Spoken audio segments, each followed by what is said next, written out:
capítulo 33.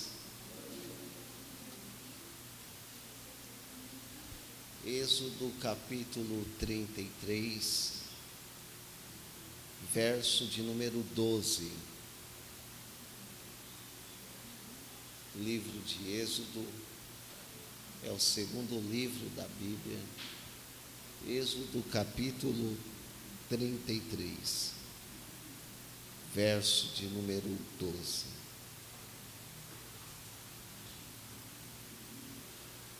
Nós vamos fazer a leitura de uma narrativa que conta um diálogo de Moisés com o próprio Deus.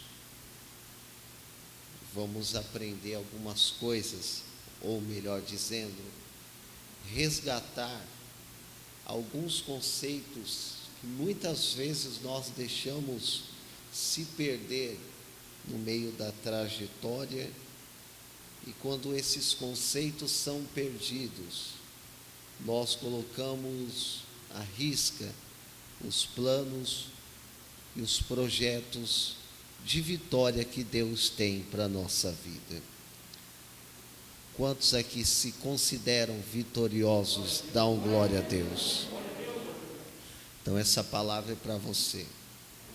Êxodo capítulo 33, verso 12, diz assim: E Moisés disse ao Senhor: Eis que tu me dizes, fazes subir a este povo, porém não me fazes saber a quem hás de enviar comigo. E tu disseste: Conheço-te por teu nome, e também achastes graças aos meus olhos. Agora, pois, se tenho achado graça aos teus olhos, rogo-te que agora me faça saber o teu caminho, e conhecer-te-ei, para que ache graça aos teus olhos. E atenta que esta nação é o teu povo. Disse, pois, irá minha presença contigo para te fazer descansar. Então disse-lhe: Se a tua presença não for conosco, não nos faça subir daqui. Como, pois, se saberá agora que tenho achado graça aos teus olhos? E o teu povo, acaso não é por andares tu conosco, e separados seremos, eu e o teu povo, de todo o povo que há sobre a face da terra? Então disse o Senhor a Moisés: Farei também isto que tem dito, porquanto achaste graça aos meus olhos, e te conheço por teu nome. Verso de número 18. Então ele disse: Rogo-te que me mostre a tua glória. Feche seus olhos. Senhor Deus e Pai, estamos mais um dia na tua casa, mais uma noite, Senhor, na tua presença. Já ouvimos aqui, ó Pai, louvores arrebatadores, canções que nos fizeram pular, se alegrar, nos fizeram sentir, ó Deus, o quão devemos estar mais próximos, mais perto do Senhor. Mas de nada disso, ó Pai, adianta se nós sairmos de um culto sem ouvir a tua voz, sem ouvir a tua direção, sem sentir tua graça nos abraçar. Senhor Deus, que o meu intelecto, ó Pai, possa ficar pequeno diante da tua soberania e da tua glória.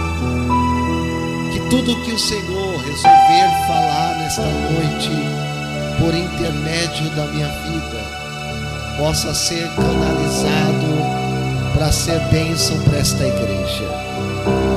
E que o Senhor fale conosco de maneira tal qual, Pai, a ponto, ó Deus, de que quando acabar esse culto, todos os que aqui estão possam sair deste lugar dizendo: Deus me visitou e a sua palavra falou comigo. Amém. Podeis tomar assento, meus irmãos. Eu quero ser muito fiel naquilo que Deus colocar ao meu coração quando estava ali sentado, observando o desenrolar do culto.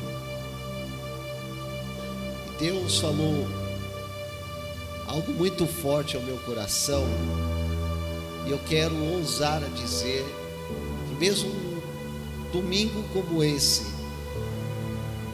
embora pareça um domingo qualquer, eu quero ousar a dizer que eu tenho uma palavra do coração de Deus para a tua vida.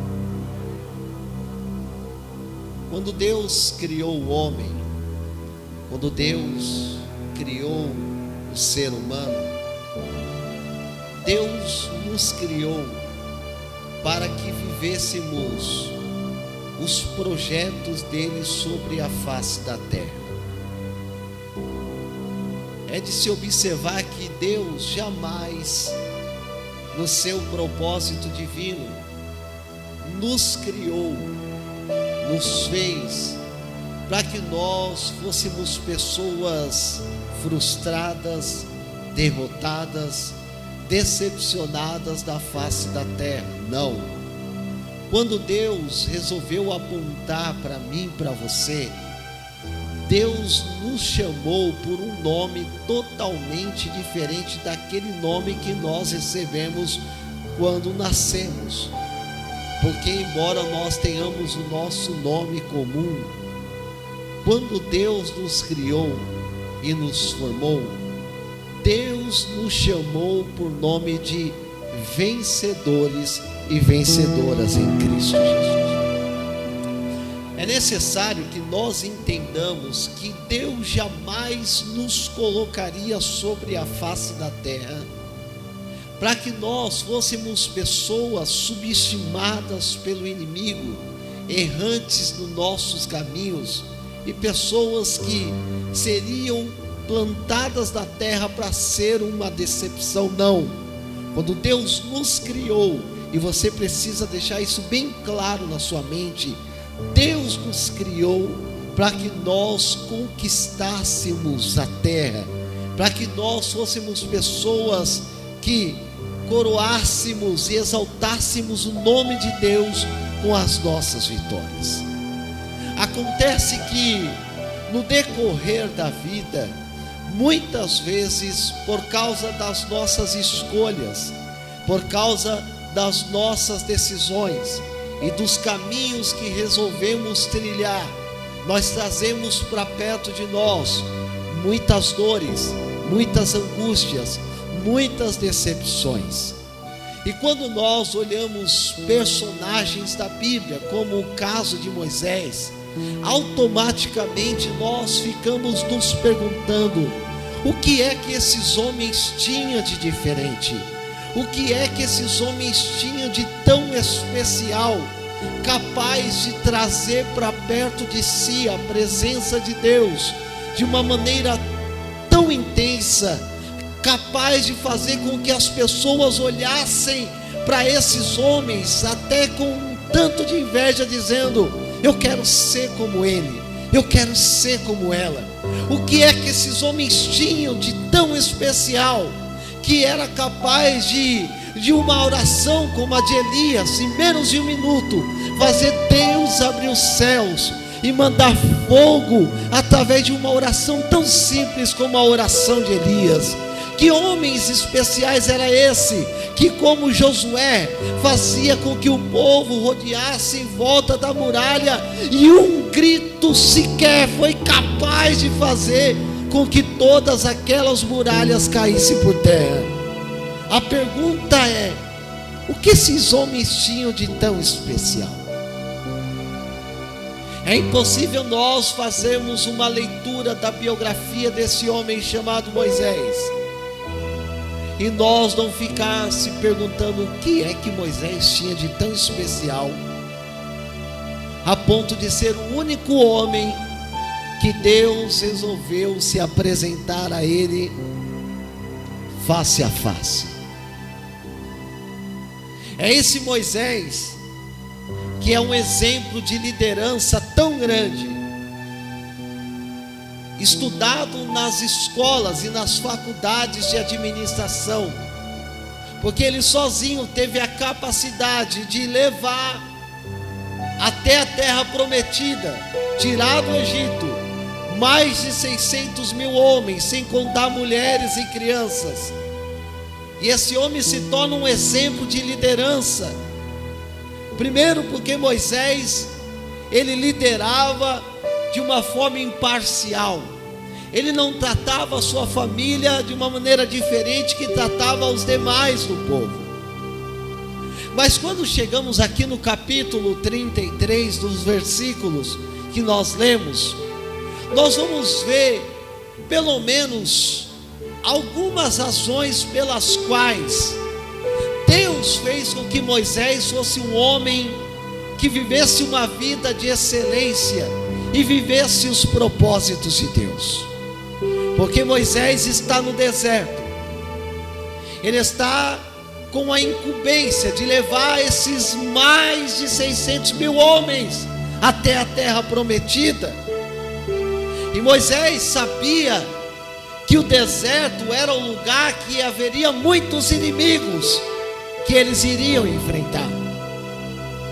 Moisés sabia que, humanamente falando, seria impossível alimentar toda aquela grande massa humana.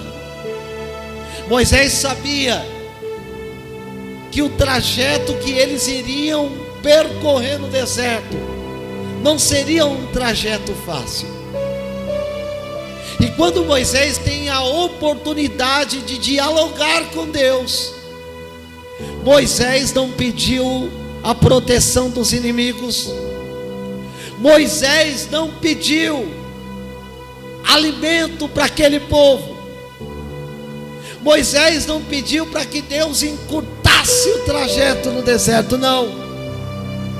Ele faz alguns pedidos aqui que mostra qual era o grau de maturidade daquele homem no que diz respeito às coisas de Deus e aos propósitos de Deus.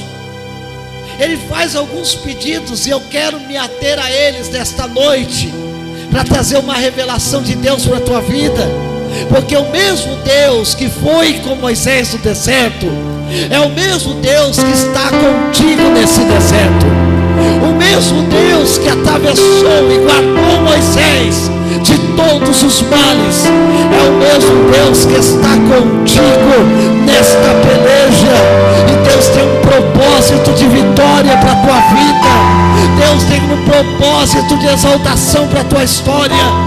E eu quero abrir um parênteses aqui antes de começar a pregar e dizer que o Deus que te tirou do Egito não permitirá que você morra nesse deserto. O Deus que te tirou das mãos de Faraó não irá permitir que você pereça, que você padeça, que você sofra no meio desse deserto. Não, sabe por quê? Porque Deus tem um projeto de honra, de exaltação, de glória para a tua vida, diz o Senhor dos Exércitos.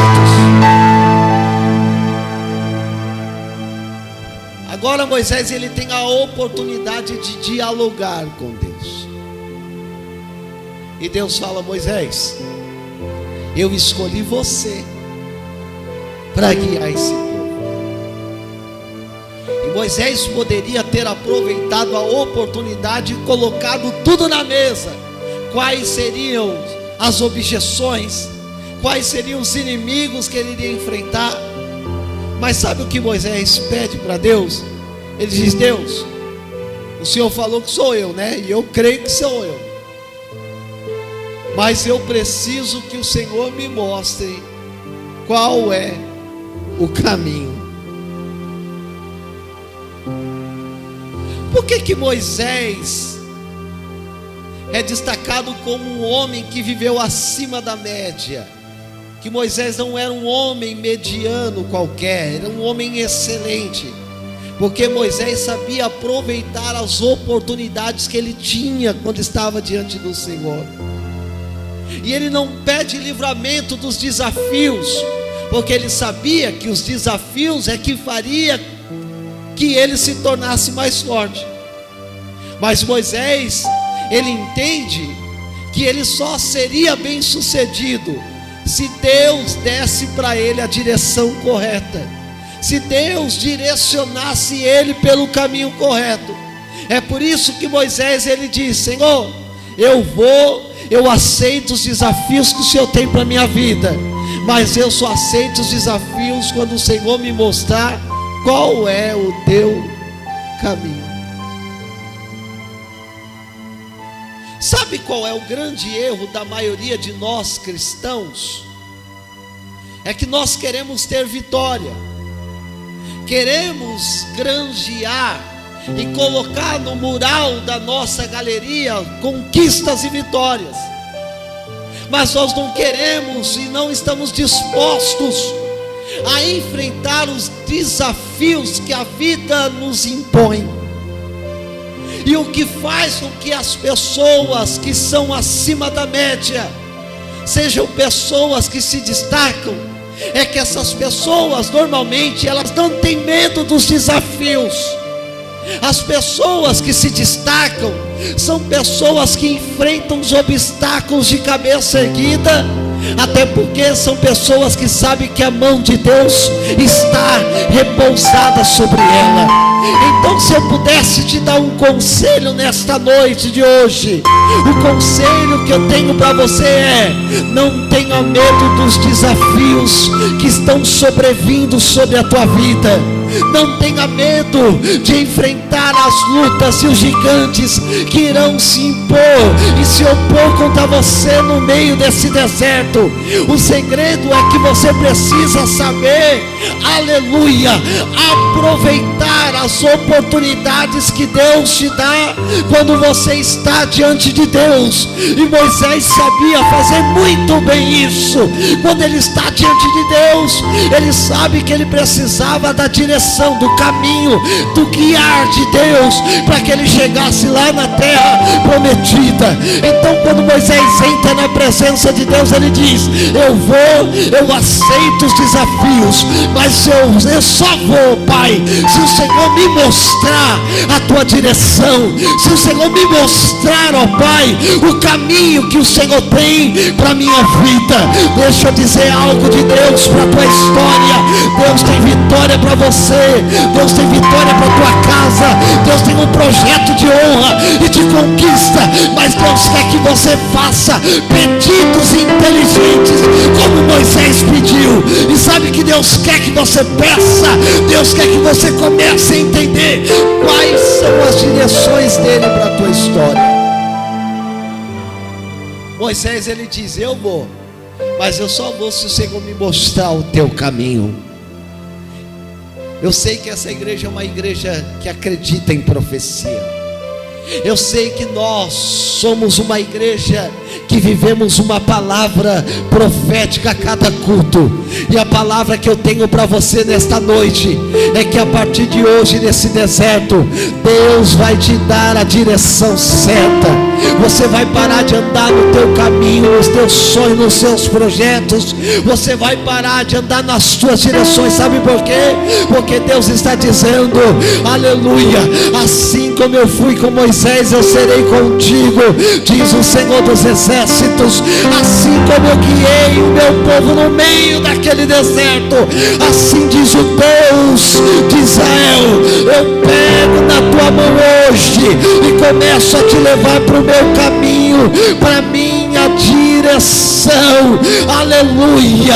Eu quero profetizar nesta noite para a Assembleia de Deus Ministério um novo tempo, que Deus vai levantar uma geração de homens e mulheres como Moisés, que vão viver acima da média.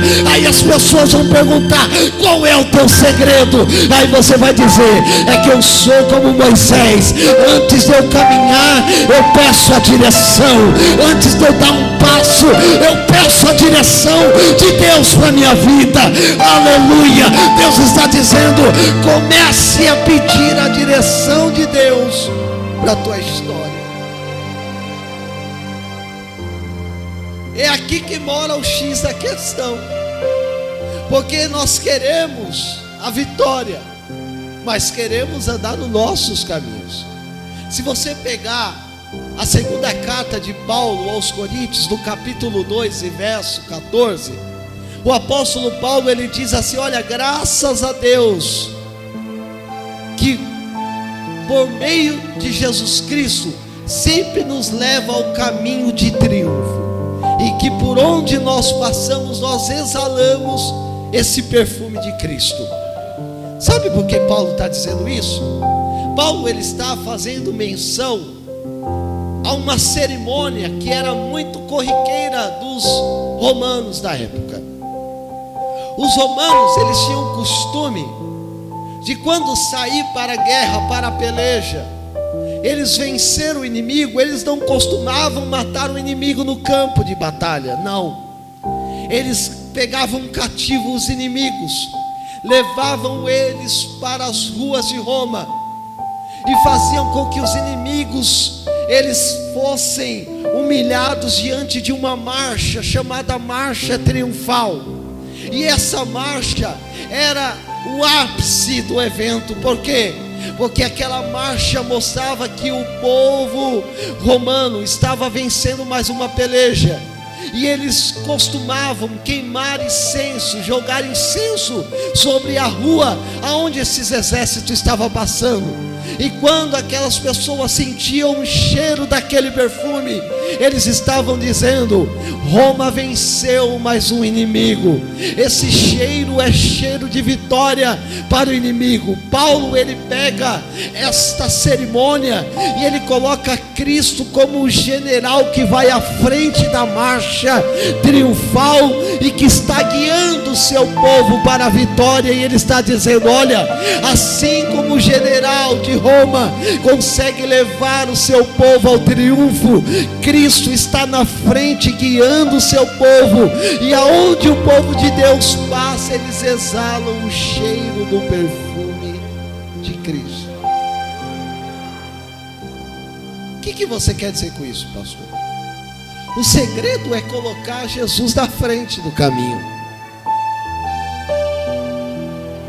E é aí que dói, porque às vezes, quando colocamos Cristo na frente do caminho, sabe o que acontece?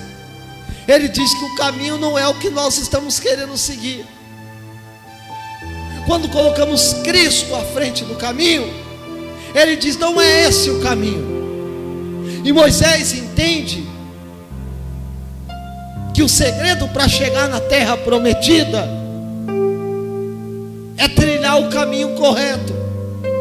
Moisés entende que não teria como chegar lá na terra prometida se Deus não desse o caminho correto.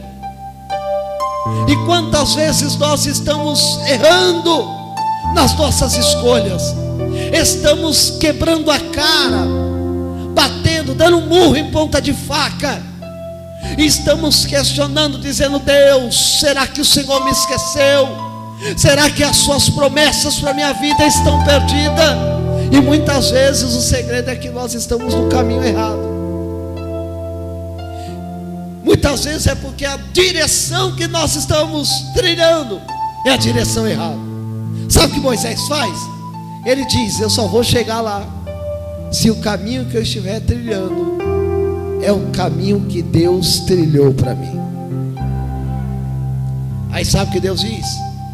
Moisés, fica tranquilo, você pediu o caminho, eu vou te dar o caminho. Moisés poderia ter encerrado o diálogo ali, mas como eu disse, Moisés sabia aproveitar as oportunidades quando Deus se apresentava para ele. Quando Moisés vê que Deus está para a conversa, Deus vê que Moisés também está interessado em andar no caminho. Deus até dá uma corda e fala: Moisés, fica tranquilo, você não vai sozinho. Aí Moisés diz: mas Senhor, quem é que vai comigo? É um anjo?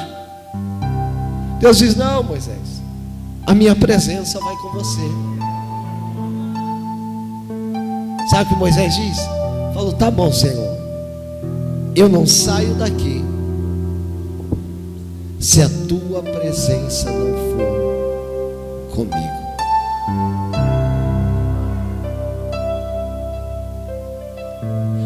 Por que Moisés é um homem excelente? Porque Moisés sabia que maior do que o exército era a presença de Deus. Moisés sabia que maior do que mantimentos era ter a presença de Deus. Moisés sabia que melhor do que ter o alívio do deserto era ter a presença de Deus.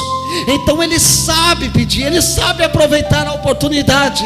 E ele diz: olha, eu não vou dar um passo sequer se a tua presença não for conosco.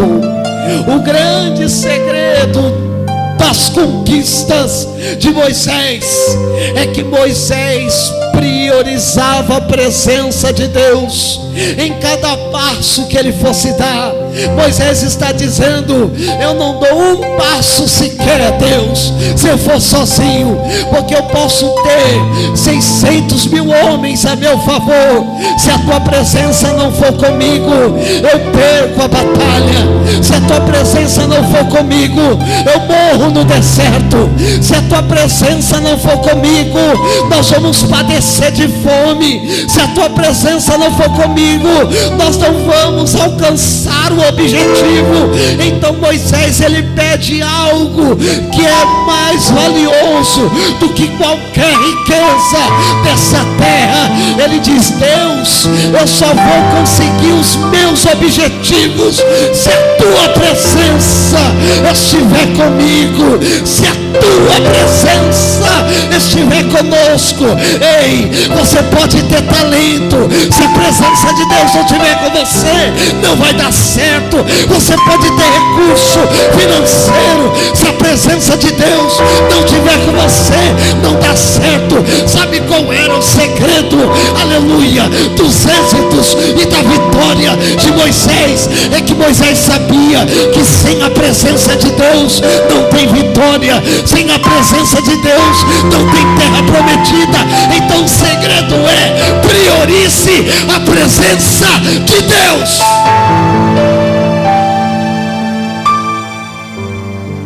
Moisés está dizendo: eu não saio daqui se a tua presença não for comigo. Por que Moisés prioriza a presença?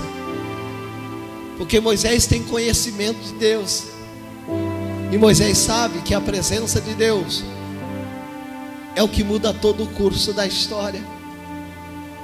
Porque foi a presença de Deus que trouxe a criação do mundo. Foi a presença de Deus que no meio do Val de Jaboque mudou o nome de Jacó para Israel.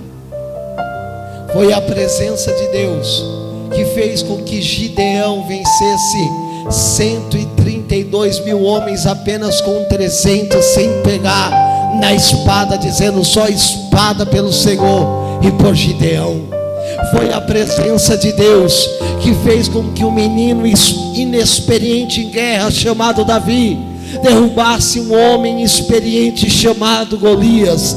O que importa é a presença de Deus. Oh, aleluia. Foi a presença de Deus que guardou Sadraque, Mesaque e Abednego no meio da fornalha de fogo. Foi a presença de Deus que guardou Daniel na cova de leões. Foi a presença de Deus, aleluia, que entrou no quarto do rei Ezequias e fez com que Deus mudasse a sentença de morte para a vida. O que importa, igreja, ainda continua sendo a presença de Deus. Foi a presença de Deus que, quando entrou lá no barco de Pedro, mesmo depois de uma noite inteira frustrado por não ter pego um peixe sequer, quando a presença de Deus entrou no barco de Pedro, a pesca foi maravilhosa. Oh, aleluia! Foi a presença de Deus que entrou na cidade de Naim e tocou o esquife e ressuscitou aquele menino do caixão. Porque o que muda a história de uma humanidade, o que muda a história do homem, o que muda a história da igreja, o que muda a história da sociedade, ainda continua sendo a presença de Deus. Foi a presença de Deus que, como foi pregado ontem, chegou lá na boca do sepulcro e disse: Lázaro, a presença está aqui, Lázaro, sai para fora. Oh, aleluia! É a presença de Deus que chegou, aleluia, lá no sepulcro de Jesus no terceiro dia e ressuscitou ele. Porque o que muda a história da igreja ainda continua sendo a presença. É a presença de Deus. Foi a presença de Deus que chegou no cenáculo quando estavam todos orando, e a Bíblia nos diz que Deus mandou fogo e todos começaram a falar em outras línguas e falaram sobre as maravilhas de Deus. Sabe por quê? O que muda a história da igreja é a presença de Deus. Pedro estava condenado à morte, Herodes queria matar ele, mas de repente a presença chegou dentro da cadeia e disse: vamos, Pedrão, a presença chegou, tem liberdade para a tua vida. Foi a presença de Deus, oh aleluia, que chegou na cadeia quando Paulo e Silas estavam condenados e eles começaram a adorar. E quando a presença chega, oh aleluia, eu estou sentindo ela aqui. Quando a presença chega, Deus abre porta, Deus cura, Deus ressuscita, Deus restaura. Eu quero profetizar nesta noite: não deixe a presença, não deixe a presença. Deus está dizendo: priorize a presença dele.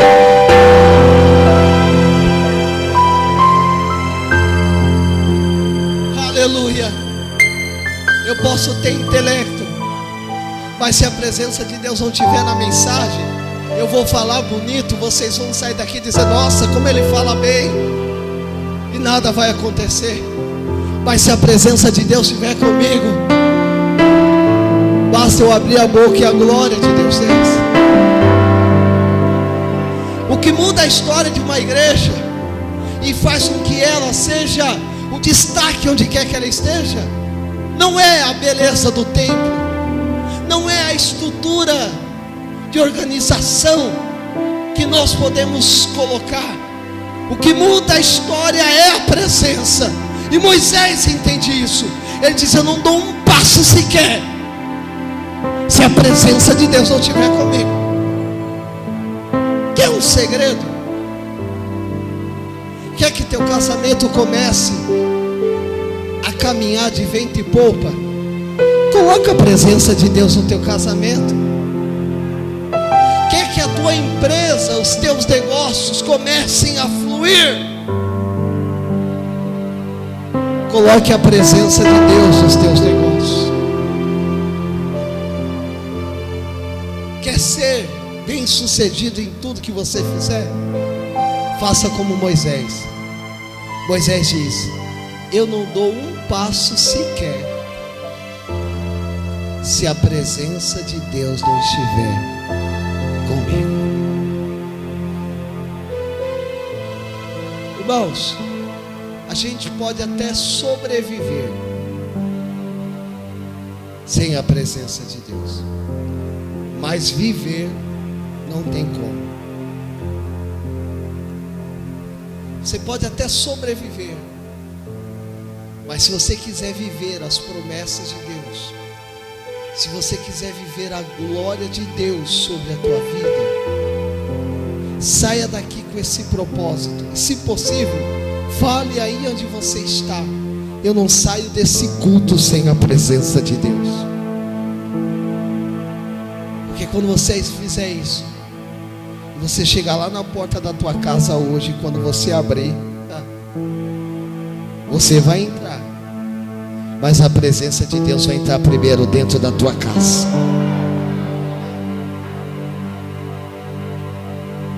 Os seus negócios, tudo que você fizer, se você colocar a presença de Deus como prioridade, você vai alcançar coisas espetaculares como Moisés alcançou. Algumas semanas atrás eu tive uma experiência que casa perfeitamente com isso. Vocês sabem que eu estou partindo para o final do curso de Direito, e eu tenho alguns amigos que são advogados, e amigos até de certa influência no mundo jurídico. E eu precisava de uma ajuda, de uma declaração, para que eu conseguisse dar entrada na minha carteira de ordem provisória. E eu fui até um amigo e disse: olha, eu preciso. Ele falou: não, você é meu amigo, estamos juntos. Fez a declaração, cheguei na OAB, não deu certo.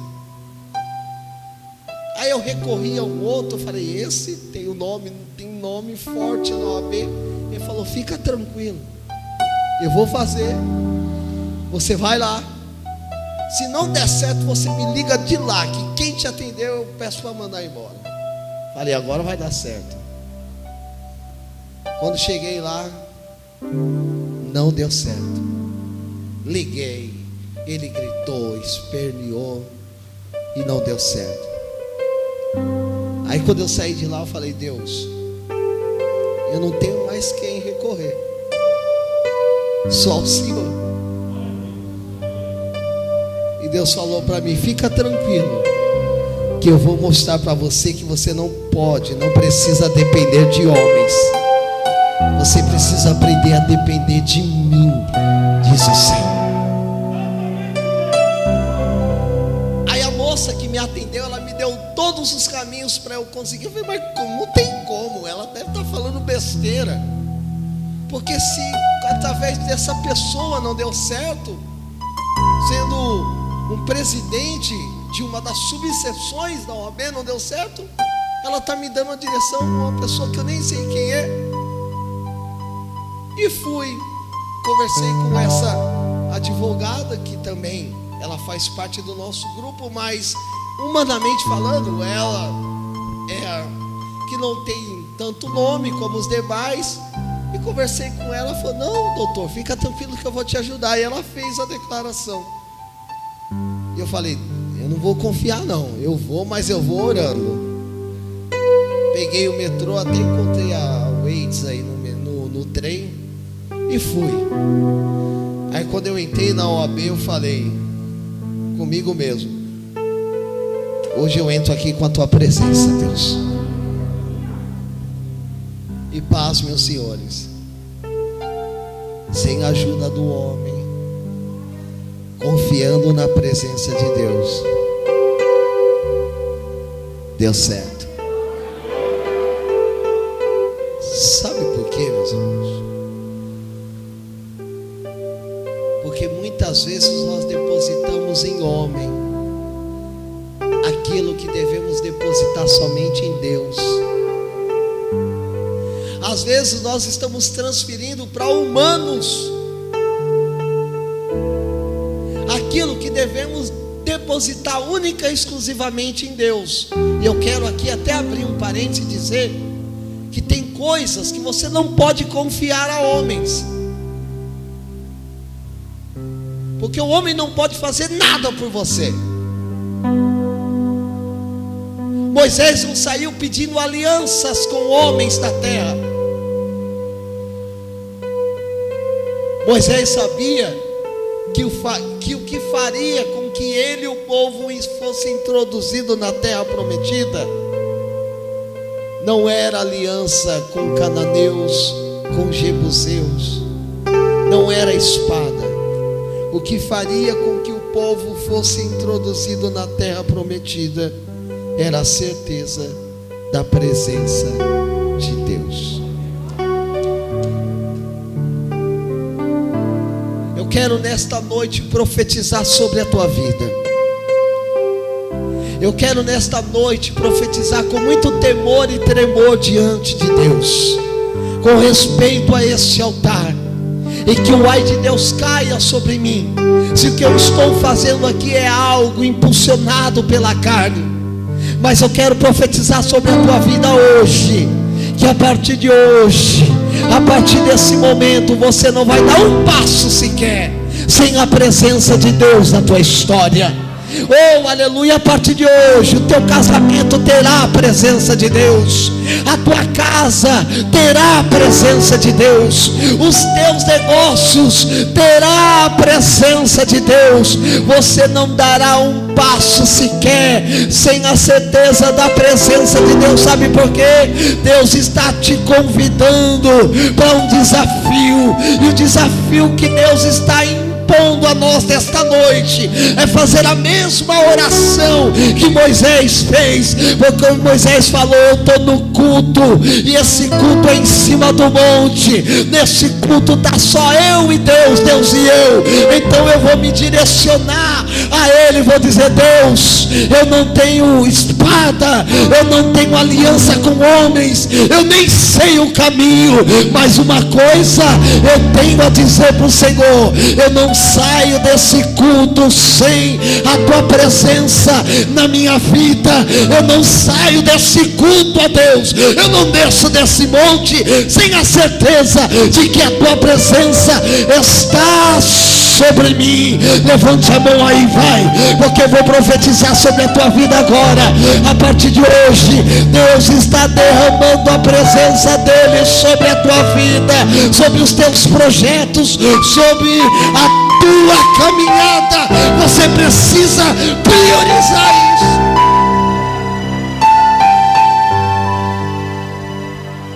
Moisés está dizendo: eu vou,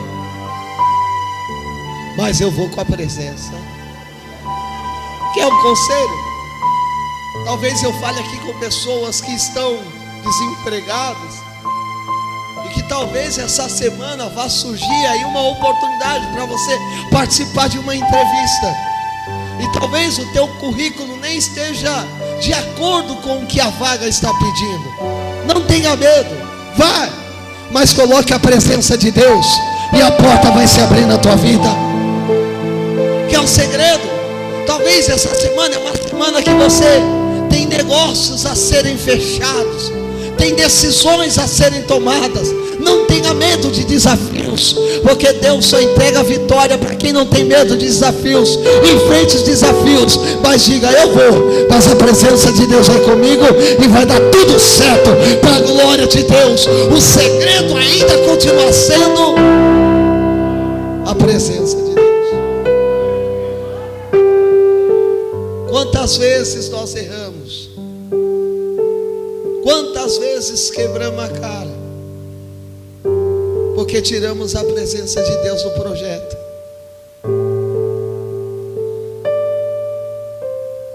E eu falo isso por experiência própria. Eu já coloquei o meu intelecto acima da presença de Deus, e desci frustrado de um altar. Eu já abri empresa achando que o meu tino comercial ia dar certo, e a presença quebrou. Eu já confiei a minha vida em pessoas sem a presença de Deus, e saí decepcionado. Mas eu nunca vi a presença de Deus me decepcionar.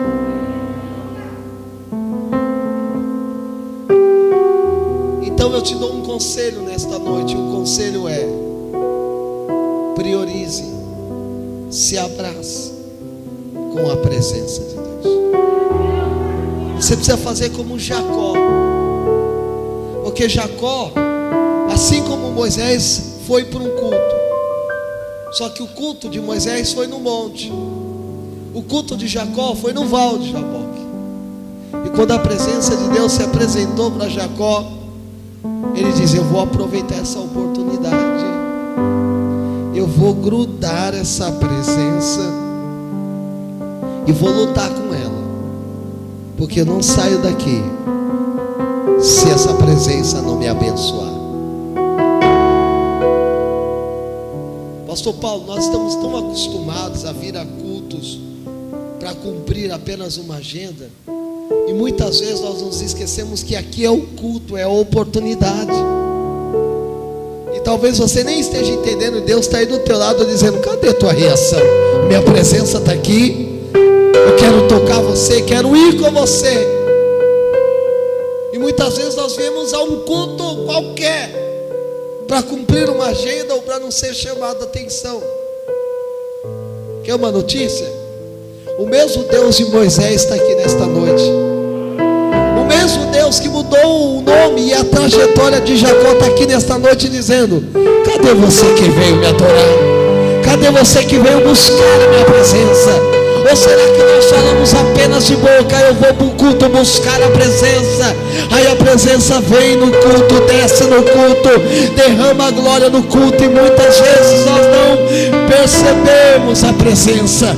Se você esteve ligado no culto, os louvores que foram ministrados aqui pelo Ministério de Louvor falou de busca, de entrega. Eu quero ir mais fundo, eu preciso ir mais fundo. Sabe o que é isso? Deus quer estreitar o relacionamento dele comigo, com você. Deus, ele quer que nós nos tornemos mais íntimos dele, a ponto de dizer como Moisés: eu não vou sair do culto sem a presença. Eu não sei você, mas eu não aceito sair desse culto sem ser tocado pela presença de Deus. Se você também acredita nisso, esboça uma reação aí, não para animar o pregador, mas para atrair a presença dele para a tua vida. Deus está dizendo: até que ponto você prioriza a minha presença? Deus diz: Moisés, fica tranquilo, a minha presença vai com você. Você pensa que Moisés ele terminou o diálogo? Não. Ele diz: mas Senhor, eu entendo, o Senhor falou que vai me dar o caminho e eu recebo. O Senhor me disse que a tua presença vai comigo, eu recebo. Só que, meu Deus, como que o povo aí fora, as nações vizinhas, vão saber que nós somos escolhidos pelo Senhor? Deus diz: Moisés, o que você quer? Aí Moisés responde com o último versículo que nós lemos. Moisés diz: Senhor, eu rogo-te que me mostre a sua glória. Eu já falei isso aqui, mas é sempre bom lembrar. Esta glória aqui que Moisés está pedindo não é aquela glória que nós conhecemos como aquela nuvem que descia no tabernáculo e fazia com que os sacerdotes não pudessem ficar de pé diante desta glória. Não, essa glória não é aquela glória que fez com que a estátua de Dagon se prostrasse diante da arca, porque a glória de Deus estava na arca. Não, esta glória aqui é uma palavra que vem do grego, a palavra doxa. Se você pegar todo o Antigo Testamento que nós temos hoje em mãos, ele não é traduzido do hebraico. Pelo contrário, o Novo Testamento hoje, a Bíblia que nós usamos, ela é toda traduzida do hebraico para o grego. No século IV depois de Cristo, 72 rabinos pegam todo o Antigo Testamento e traduz do hebraico para o grego. Essa tradução que nós usamos é chamada de Septuaginta. E no grego, essa palavra glória é uma palavra que significa doxa, que transliterada para a língua portuguesa significa honra, exaltação diante de Deus e diante dos homens. Sabe o que Moisés está pedindo para Deus? Deus, se eu tenho a tua presença, eu tenho honra. Se eu tiver com a tua presença, nós não vamos sair humilhados desse deserto. Nós vamos sair com honra, com reputação diante do Senhor e diante dos homens. Por mais difícil que esteja o deserto, por mais difícil que estejam as lutas que nós estamos atravessando,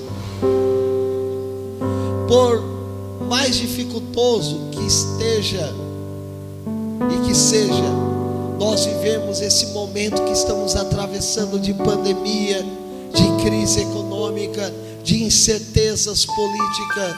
Eu quero dizer que nós não vamos ser humilhados nesse deserto. Deus vai mostrar para nós a sua glória. Eu não estou dizendo isso para mexer com a sua emoção, não. Hoje eu vim aqui debaixo da graça de Deus para dizer que o mesmo Deus que esteve contigo até agora nesse deserto, Ele manda te dizer que a presença dEle vai contigo e que você vai sentir a glória dEle sobre a tua vida, sobre todas as áreas da tua história. Porque tem muita gente que te conhece, tem muita gente que não acredita no teu sucesso, não acredita nas promessas de Deus sendo concretizadas na tua vida. E eu ouso a dizer que tem gente que torce pelo nosso fracasso, como o pastor Paulo falou aqui. Muita gente às vezes tenta roubar de nós aquilo que Deus nos deu. Mas eu ouso a dizer, não temas, porque Deus vai mostrar a glória dele nesse deserto. Aí você vai dizer, pastor, você fala isso, mas você não sabe como é que está a minha vida financeira, você não sabe como é que está a minha vida profissional, você não sabe como é que está a minha vida espiritual, você não sabe como é que está a minha emoção, o meu emocional está abalado, eu estou vivendo um deserto. É verdade, eu não sei, mas uma coisa eu tenho certeza, que o Deus de Moisés, Ele vai te mostrar o caminho, a presença dEle vai contigo, e você vai experimentar a glória dEle nesse deserto. Eu quero convidar você a estar de pé agora, eu quero chamar o grupo de louvor.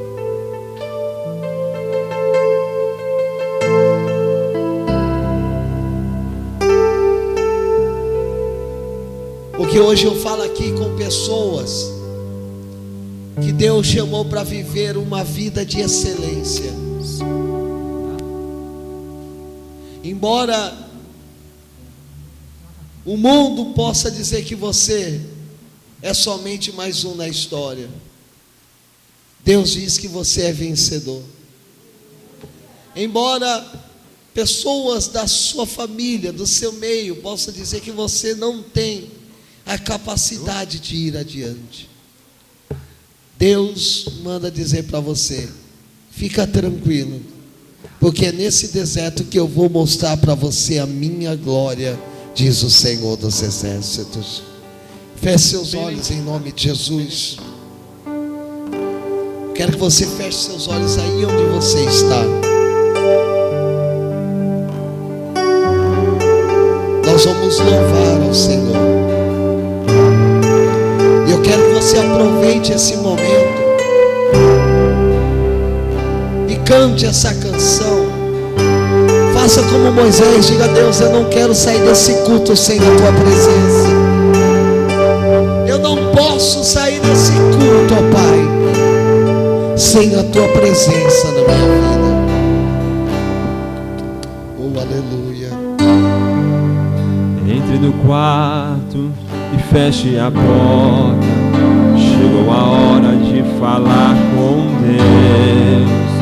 Dobre os joelhos e sinta a presença que toma todo esse lugar. Sinta a glória de Deus.